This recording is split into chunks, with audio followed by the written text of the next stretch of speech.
século XVIII e início do século XIX. Esse livro, Some Reflections upon Marriage, a inglesa Mary Astell, argumenta que Deus criou os homens e as mulheres com almas igualmente inteligentes em 1700. Em 1734, o Código Civil sueco garante alguns direitos às mulheres, com destaque para a proibição de que os homens vendam as propriedades da esposa sem o consentimento dela.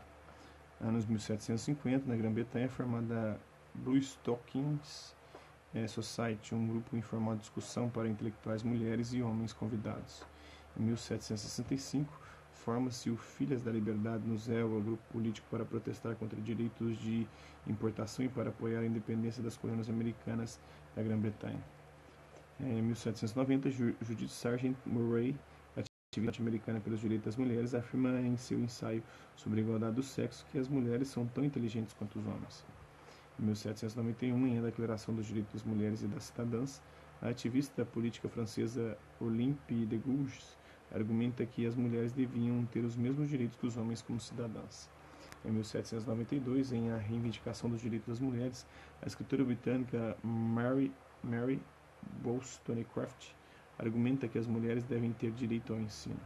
Em 1830, onde hoje é o norte da Nigéria, Nana Asmau treina um grupo de mulheres chamadas Jages para viajar pelo Califado Sokoto e educar outras mulheres.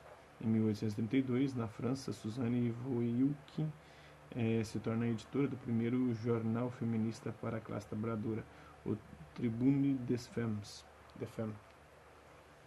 A palavra feminismo só se tornou corrente nos anos 1890, mas as mulheres já expressavam individualmente visões feministas bem antes. Por volta do início do século XVII, mulheres de diferentes partes do mundo estavam definindo e examinando a condição de desigualdade das mulheres e começando a questionar se aquilo era natural e inevitável. Essas mulheres, individual ou coletivamente, investigaram a própria situação através de textos e discussões e começaram a verbalizar suas objeções à posição de subserviência das mulheres e a expressar o desejo por mais direitos e igualdade com os homens. Da fraqueza à força. Nos anos 1700, as mulheres eram vistas como naturalmente inferiores aos homens, em nível cultural, social e intelectual. Essa era uma crença antiga e profunda, reforçada pelos ensinamentos da Igreja Católica, que definia as mulheres como o vaso mais frágil. Estavam sujeitas ao controle dos pais e, caso se casassem, ao dos maridos. Conforme o século avançava, mudanças sociais e tecnológicas começaram a ter influência cada vez mais profunda na vida das mulheres.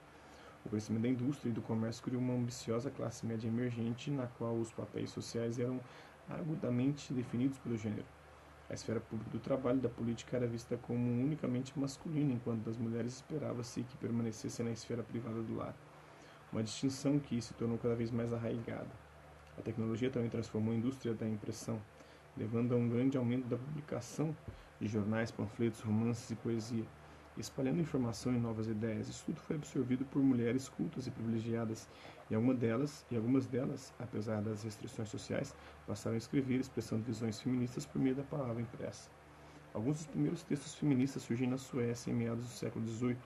Ali, uma abordagem relativamente liberal dos direitos legais das mulheres permitiu que intelectuais como a editora e jornalista Margareta Moma e o poeta Hedvig Nordenflit publicassem temas feministas. Embora menos liberal do que a Suécia, a Grã-Bretanha tinha visto a expressão de teorias reconhecidamente feministas no começo dos anos 1700, principalmente através do trabalho de Mary Astell.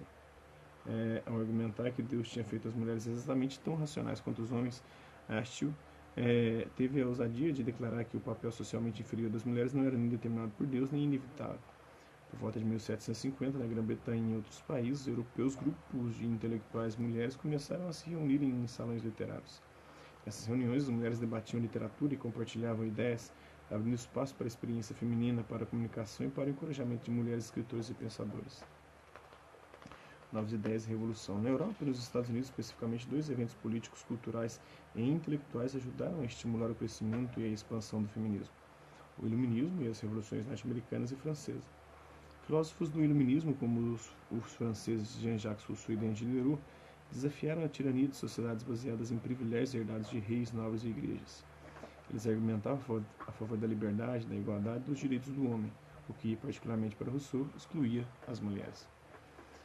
No entanto, as mulheres estavam envolvidas nas revoluções que tornaram os Estados Unidos dependentes da Grã-Bretanha em 1783 e que chocaram a França em 1789. Elas começaram a exigir seus próprios direitos nos Estados Unidos. Abigail Adams, esposa do segundo presidente dos Estados Unidos, clamou aos pais fundadores que se lembrassem das damas nas mudanças revolucionárias, enquanto na França, a dramaturga e ativista Olympe de Gouges publicou a Declaração dos Direitos da Mulher e da Cidadã, clamando por direitos legais iguais para mulheres e homens. Como um contraponto aí sobre a Declaração dos Direitos dos Homens e dos Cidadãos, né? Influenciada pela Revolução Francesa, a escritora britânica Mary Wollstonecraft publicou a Reivindicação dos Direitos das Mulheres, um marco nos textos feministas, que identificou a tirania doméstica como a principal barreira que impedia as mulheres de viverem suas vidas independentes e clamou para que elas tivessem acesso à educação e ao trabalho. Embora muitas das defensoras dos direitos das mulheres de maior visibilidade fossem das classes privilegiadas, no início do século XIX, mulheres da classe trabalhadora dos Estados Unidos e do Reino Unido estavam se tornando politicamente ativas, em geral dentro dos recém-formados movimentos operários. As opiniões feministas também estavam se fazendo ouvir em parte do mundo islâmico. Essas vozes se tornaram muito mais altas conforme o século XIX avançava. Esse é um pouquinho aí do feminismo, uma introdução sobre o nascimento do feminismo. Espero que vocês tenham gostado do vídeo. Quem curtiu, dá um like. Quem não curtiu, dá um dislike. Se interessar pelo conteúdo do canal, é só se inscrever, ativar o sininho e mandar os próximos vídeos e as próximas notificações. Deixe também seus comentários, onde você tem achado dos vídeos, sugestões de temas e assuntos para serem abordados em vídeos posteriores. É isso aí. Hasta la vista, babies, e até a próxima.